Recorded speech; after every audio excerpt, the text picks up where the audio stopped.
Let's continue into our discovery of the nature of energy. I want to show you where we're going because this chapter can be difficult to understand at first. So we're going to answer some questions. Those questions are, what's the most efficient heat engine we could make? So for example, the engine under the hood of your car is a heat engine because it works on heat. Really, it runs on thermal energy, right? You put some chemical energy into the combustion chamber, you burn that chemical energy, converting the chemical to thermal energy. The thermal energy then, basically the hot air, because that's the whole point of burning the fuel in the first place, right, is to make hot air. The hot air is what actually pushes your piston down, and therefore it's called a heat engine. But what's the most efficient heat engine we could make? Remember, I challenge you to build perpetual motion machines. And no one ever succeeds, obviously, because it's impossible. The idea behind a perpetual motion machine is that ultimately you make more energy than you put in. It's an over-unity device. That's really the true goal of perpetual motion. But because of energy conservation, at least we've never seen that principle broken, right? Energy is conserved as far as we can tell. So we haven't found any device yet that can make more energy than goes into it. In fact, if we ever find a way to make more energy than we put into something, well, pretty much everything will be turned upside down in physics again. It's been done before with Einstein and relativity, but so far, as far as we know, energy is conserved, and the predictions we make based on this idea that energy is conserved seem to be very consistent, so therefore we believe it's true. But the question still remains, even if we can't use all of the thermal energy, even if some of it has to go away into friction or pushing your car down the road so that air has to be pushed out of the way, all these inefficiencies, what is the most efficient heat engine we could make? Forget the car inefficiencies and rolling resistance and pushing wind out of the way and so forth. Just in the engine itself, what's the most efficient heat engine we can make? Well, for one thing, we have to define efficiency before we can answer that question. But also a refrigerator and a heat pump. These things, even air conditioners, are essentially backwards heat engines. They are engines where you put work in to move thermal energy from a low to a high temperature area. In the same way that a heat engine allows thermal energy to flow from a high temperature region to a low temperature region, and in the process produces work. So the question is, what's the best we could ever do, right? What's the limit? Is there a physical limit? If so, what is it? And what's it based on? What is it a function of? Because then perhaps we could increase the efficiency of our cars, right? I don't know about you, but I like driving my diesel that gets 45, 50 miles per gallon. That's great. What if we could get 100 miles per gallon, right? That'd be great. That'd be even better. So what's the limit, and what does it depend on? Because that might give us some ideas about how to actually increase the efficiency of our cars and our heat engines and all these things. So what does this efficiency depend on? So those are the questions that we want to answer, and we will do so in this chapter. However, I'll go ahead and give you the answers to those questions, but once I give you the answers, you'll probably have other questions. So a completely reversible heat engine, refrigerator or heat pump, would be the most efficient. That's the ideal, is to have complete reversibility. So now you probably wonder, well, what is reversibility? What does that mean? Well, I'll give you a hint. Friction is just one irreversibility. There are other things besides friction that reduce the efficiency of our work-producing and work-consuming devices. In other words, our heat engines and our refrigerators and heat pumps and air conditioners and so forth. And the answer to the second question about what the efficiency depends on, it depends on the temperature of the heat source and the heat sink. So, okay, that's great, but basically we've just transferred our ignorance to what exactly reversibility means and what is a heat source and a heat sink. Let's answer the second question first, but basically where we're going is to discover something called entropy. Entropy is basically the idea that thermal energy naturally spreads out. As a matter of fact, all forms of energy naturally roll downhill, if you will, or convert naturally into thermal energy, and that thermal energy naturally spreads out. A good analogy is if you have imagine a bathtub full of water. Maybe you did this as a child. You take some food coloring and you put a drop in the tub. What happens? Well, that dye naturally just diffuses out. Energy does the same thing, where essentially the thermal energy diffuses out, and therefore the average temperature, which is kind of like the average concentration in the bathtub of the dye, the average temperature goes down because it's being spread out. And that's just the way that thermal energy behaves. And there's a lot of really fundamental results from that simple idea. We'll talk about a few of them. In fact, honestly, the concepts explored in this chapter are fundamental to all of physics, and they are fundamental to our understanding of our own existence in the universe and the universe itself. So this is a pretty heavy topic. It's something that's very impactful on many different areas, not just our own discipline of mechanical engineering technology. So let's stop for a minute, forget all this high-heady stuff. Let's think about some things. Now remember, the first law of thermodynamics is that energy is conserved. So if we took a blender, for example, turned it on so that we've got a propeller that's mixing up water, if we allow that go long enough, what will happen is the water's temperature will rise and heat will naturally flow from the water to the local environment. Now you may or may not have observed this. I bought a really nice blender for myself finally many years ago. Wish I'd done it 20 years ago, but finally got one, and it's really good because it can chop up frozen fruit. I can make smoothies, and it just works very well, and it's reliable. Well, it's interesting because if I leave water in there long enough, you can actually detect a temperature rise, and it takes quite a while, but it's such a powerful machine that it really mixes up the water, and basically as the water molecules move past each other, there's a friction, if you will, that is really the viscosity of the water. And ultimately, if I just shut off my blender, the water keeps turning for a while, but it eventually slows down. What is it that slows down the water? Well, it's the viscosity, right? The water has to flow against the sidewalls. It has to flow against itself in sheets, essentially. And so eventually that water slows down. And all the energy, all that kinetic energy of the water gets turned into thermal energy naturally.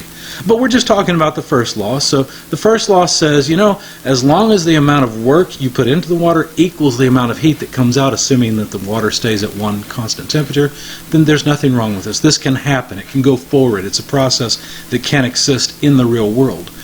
Now, what about the opposite? If we were to put heat into the water and try to get work out of the water, the first law has no problem with that. Now, reality has a problem with that, but the first law, which says that energy is conserved, has no problem as long as the work that comes out equals the heat that flows in, again, assuming the water temperature remains unchanged. In the real world, of course, that doesn't work, but it's not the first law. It's not energy conservation that prevents that case from happening. We'll discover in a moment what that is. If we could make this work, it would be amazing because we could basically put heat into engines which would turn propellers and raise weights. In other words, do work for us. So this would be great. And again, this system over on the right upper portion of the slide has no conflict with the first law, which says that energy is conserved. Maybe you've taken a hot drink and you set it down on a desk and noted that the temperature of the hot drink goes down over time. It loses heat.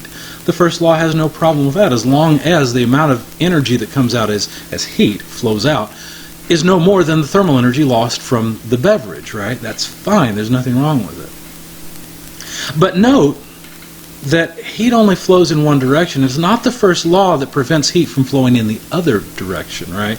In other words, it's not the first law that says, you can't take a cup of cold coffee, set it on your desk, and heat from the air, or in other words, thermal energy from the air, just concentrates itself into the coffee. That does not happen, but it's not the first law that prevents it. Because the first law is just all about energy conservation. So, no, the first case does not violate, the second case doesn't violate. None of these cases violate energy conservation. But what about the second law? We're thinking about another law of thermodynamics. We don't know what it is yet. We'll discover it as we go along. It's really the second law that says, you know what? That first process, put work in, heat comes out, no problem. That can happen. In other words, reality says, yes, that can move forward. That can actually be observed and occur. But the second case, the reverse of that, does not work. Therefore, we cannot build heat engines this way, where we just put heat in, expect that to somehow magically move a paddle and raise a weight doing work for us. That doesn't happen. Now, your hot coffee can certainly be set out, and it will cool down, but it doesn't go the other way. So what we've discovered is that really the processes occur in only one direction. It's kind of like having two switches in series. Both the first law and the second law have to be satisfied for the process to move forward. So what is this second law that we're talking about? Well, to understand it, we need to define a few things. Let's start with the concept of a thermal energy reservoir. Maybe you remember the cartoon characters Calvin and Hobbes. If you haven't seen them, they're well worth reading. It's something for everyone. Kids can enjoy it and adults can enjoy it too, because there's a lot of philosophical considerations, I would say, in these these cartoons. But Calvin, of course, is a little boy that enjoys typical things that children enjoy. He'd rather sit down and watch TV than do homework. So here he is sitting with his stuffed animal, Hobbes, which you never know if Hobbes is actually alive or not. It seems like he's alive in some cases. When grown-ups are around, he's not. So perhaps this is just a boy with an overactive imagination, but he's sitting here watching TV. Now, if you think about that TV, what happens to it? Well, energy comes into the TV, right? Where do you think that energy goes? All the electricity that comes into the TV goes somewhere. You might have appropriately guessed that some of the energy goes into making a picture, right? There has to be photons coming off the front of the screen in order to form an image. The speakers have to be pushed and pulled to make sound. So some of the energy that comes in, some of the work that comes in from electricity from the wall socket goes into that TV and comes out as light and sound. But actually that's the minor portion. If you ever have a TV, you should put your hands around it and feel, because what you'll feel is warmth, right? You'll feel higher temperature than ambient. But notice what happens. The room that Calvin is in is certainly gaining heat from the TV, right? Heat is being transferred from the TV to the air in the room. But is that enough to warm up the room air? No, not really. Therefore, the room air behaves as a thermal energy reservoir. And what is a thermal energy reservoir? It's just a large body of mass, typically, that can accept or reject heat without changing temperature, at least not changing temperature appreciably. So things like rivers, oceans, the atmosphere, lakes, these large massive items can accept thermal energy or give up thermal energy and yet not really change their temperature, right? It's like saying I can go down to the beach and spit in the ocean, and technically, yes, I've raised the water level a little bit, but in reality it's so small it's not even worth thinking about, right? That's the same idea behind a thermal energy reservoir. It is something, it doesn't necessarily have to be big either, but it's just some mass that can accept or reject heat, and yet the temperature of that mass remains essentially unchanged. So in Calvin and Hobbes' situation, the air around them in the room, even though heat flows into that air, the temperature of the room remains essentially unchanged. Same thing for a thermal energy source. If we extract some heat from it, the temperature of the source doesn't change. Or a sink, if we put energy into that sink, it doesn't change temperature either. These are thermal energy reservoirs. Now, with that concept of a thermal energy reservoir, we can now consider a power plant or a general heat engine in a little more detail, where this is a power plant that's probably what's generating your electricity right now. But what happens is that a pump pressurizes water, so it's in the liquid phase. It leaves the pump on the left and goes into the boiler, where the boiler adds thermal energy from a thermal energy reservoir. Now, in the case of a power plant, what serves as the thermal energy reservoir? Well, around here it's probably coal being burnt or natural gas.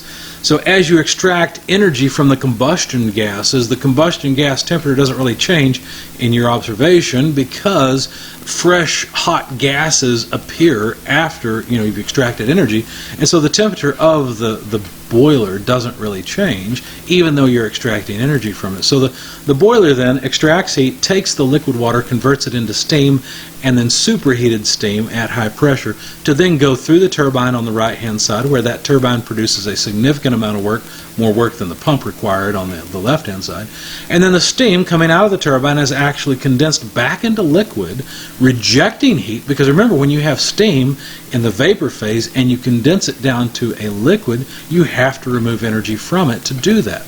But then this liquid can continue on its way through the pump and back through this cycle. Some of these things may be fairly pointless to you. You may say, well, why on earth are we boiling off the water in the boiler just to leave it in the steam phase going through the turbine to condense it back to send it back to the pump? We'll answer that. It actually increases efficiency. It may seem counterintuitive, but that's what it does, and you'll see why that is a little later. But for now, just realize that we're extracting thermal energy from a high temperature thermal energy reservoir, an energy source, and then rejecting waste heat down to a low temperature energy sink, such as a local river or the atmosphere or whatever the case may be. We can abstract this or make it more of a schematic by neglecting or ignoring the details of the boiler, the pump, the condenser, the turbine, and just considering that as a round thing that we're going to call a generic heat engine. And this heat engine in general, accepts thermal energy from a high temperature source, converts a portion of that thermal energy into a net amount of work output, and rejects the remaining quantity of waste thermal energy to a low temperature sink. So considering this with an energy balance around the whole system, it makes some sense, right? I mean, the turbine outputs some work, well, quite a lot of work, but the pump requires some. So the difference between those two is the net amount of work output. And where does that work come from? Well, it must have come into this system as heat, or as ultimately thermal energy in the water that's flowing around in this cycle. Now, we can't convert all of that heat into work, so some of it has to be rejected in the condenser as waste heat, or Q out. So you can see the schematic on the right where a portion of the thermal energy that comes out of the high temperature source gets converted into work, and then the rest goes into, well, it has to be thrown away because it's not useful anymore. Now notice that this power plant heat engine involves a working fluid. Most of the heat engines out there in the real world do. There are a few theoretical and research engines that perhaps even a practical application for these things that don't involve a working fluid, but those are in very far the minority, so we're not really interested in those for our discussions here. But in general, even those heat engines take in thermal energy from a high temperature source and reject low temperature thermal energy to some waste reservoir. But most heat engines receive heat from a high temperature source, convert part of the heat into work, and reject the remaining waste heat into a low temperature sink. They operate on a cycle and usually involve a working fluid. So these are features, the most common features of heat engines. Now, concentrating on the work produced, understand that some of the work produced by the turbine has to be put back into the process to keep it going. In other words, we got to drive that pump on the left-hand side. So what we did is we said, well, the net amount of work produced is the difference between those two workflows. Now, if we consider an energy balance around the entire process, as I suggested before, the amount of energy inside of this system is not changing with time, right? It operates on a cycle. So this is something that could go on for days, months, years possibly, right? And if we consider an energy balance around it, well, there's a net workflow out, so there must be a net heat flow in, which is the difference between the two thermal energy flows, Q in and Q out. And so you see the energy balance written there where we've got the net heat flow minus the net work flow equals 0. So the net heat, or excuse me, the net work flow is equal to the difference in thermal energy flows. In other words, if thermal energy comes into the process as heat and doesn't leave as work, it must leave as heat. That's really what this equation says.